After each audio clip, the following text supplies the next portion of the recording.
Most traders don't lose because they have a bad strategy. In fact, you can find a profitable strategy in 5 minutes with a simple search.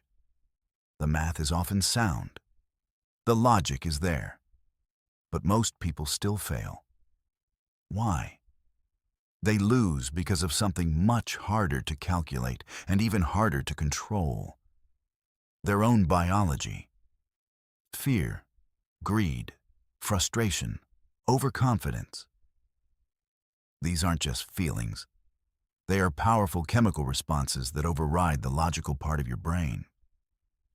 You can have a perfect chart setup, a solid back-tested plan, and a clear entry signal. And you can still watch your account drain to zero because of how you react in the heat of the moment. This is what makes trading fundamentally different from almost any other professional skill. It's not just about what you know. It's about how you behave under the extreme pressure of financial risk. In the market, your greatest opponent isn't a hedge fund or a high-frequency algorithm. It's the person staring back at you in the mirror. Let's start with the most primal emotion of all. Fear. Imagine you've done your homework and you enter a trade. At first, everything looks fine. The candles are moving sideways. Then, the price starts ticking against you. It's only a small move, well within your planned risk. But your mind starts racing. The amygdala, the part of your brain responsible for survival, kicks into high gear. It doesn't see a market correction. It sees a threat to your resources. What if it keeps going? What if I lose more than I can afford? What if I'm wrong again? To stop the pain of uncertainty, you click the button. You close the trade early for a small, safe loss. You feel a momentary sense of relief. But then, the market does exactly what you originally predicted. It reverses and hits your profit target. Now you feel a different kind of pain. Regret. Your idea was structurally correct, but your execution was hijacked by fear. Fear doesn't just protect you from danger. In trading, it acts as a barrier that prevents your edge from actually playing out. Now let's look at the flip side. Greed. You enter a trade, and for once, it goes perfectly. It starts moving in your favor immediately. You're in green. You've hit your original profit target. You could close the trade right now and walk away with a clean win. But then, a voice in your head starts whispering, what if this is the big one? What if it goes another 20%? I could make up for all my losses this month with just this one trade. So you hold. You move your target higher. You refuse to take the money the market is giving you because you want more. You start spending the profit in your head before it's even realized. Then, the market turns. Your profit starts to shrink. You tell yourself, I'll sell when it gets back to the high. But it doesn't. Before you know it, your winning trade has turned into a break-even trade, or worse, a loss. Greed is the engine that makes you overstay your welcome.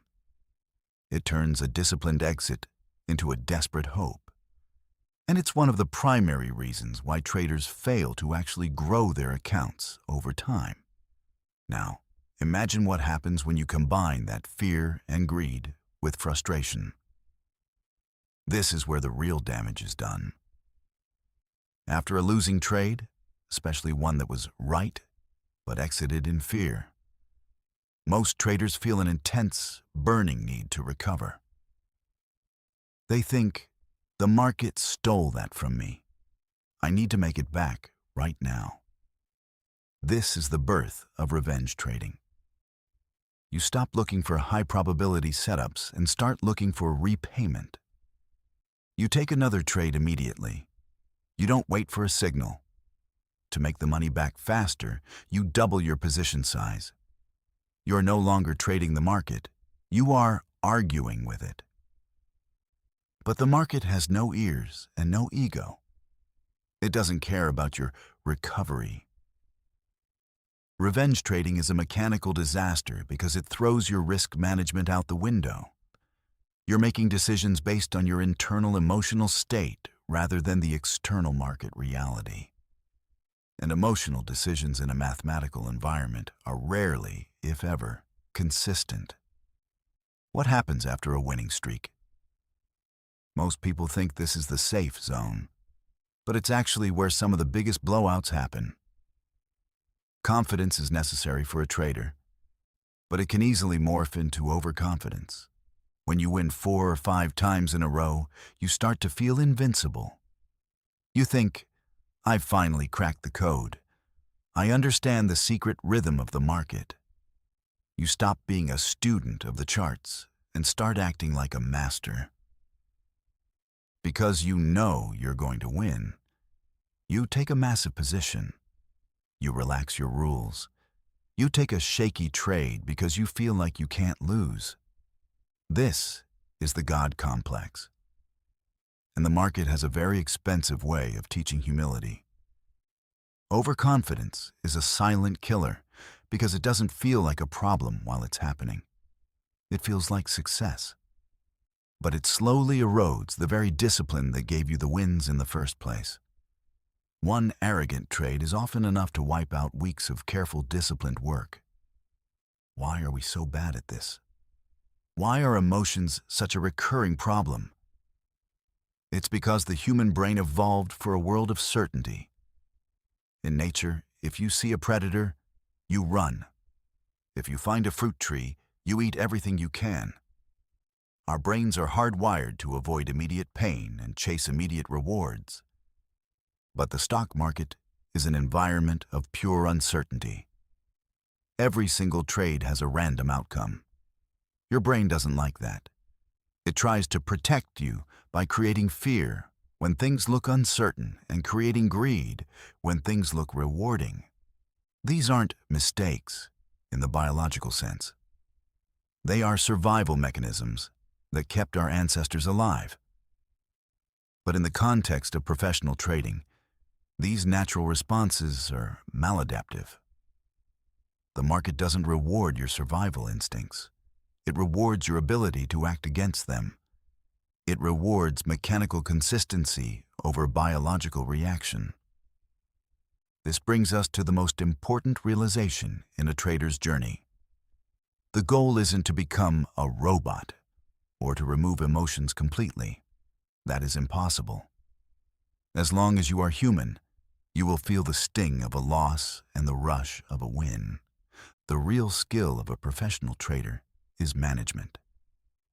They still feel the fear. They still feel the urge to revenge trade.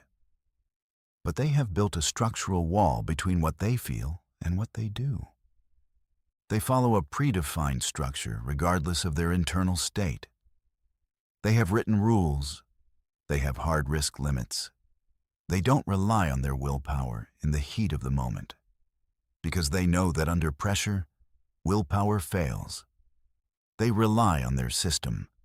Structure doesn't have emotions. Structure doesn't get scared. Structure is the only thing that survives. So, what is the practical, mechanical solution? It's not a mindset hack. It's a systemic guardrail. Defined risk. You know exactly how many dollars you will lose before you even enter. Clear rules. You have a checklist that says, if A and B, then C. Position sizing. You trade small enough that a loss doesn't trigger your fight or flight response. A written plan. You follow the ink on the page, not the feeling in your chest. These rules don't guarantee that every trade will be a winner. They guarantee that your decisions will stay consistent. The goal is to act with discipline even when you are terrified. The goal is to walk away when you are overconfident. The solution is to stop trying to fix your emotions and start building an environment where your emotions have no power over the buttons you click. Emotions don't destroy traders in one big explosion. They do it slowly, through 1,000 tiny compromises. An early exit here, an oversized trade there, a hope trade on a Friday afternoon. The problem isn't that you feel fear or greed. The problem is letting those feelings sit in the driver's seat of your business. Once you understand that, trading stops being a battle against the market and starts being a battle for discipline. If you want to keep understanding how trading, wealth, and these hidden mechanics actually work, simply, clearly, and structurally, subscribe. Let's keep fixing the mechanics together.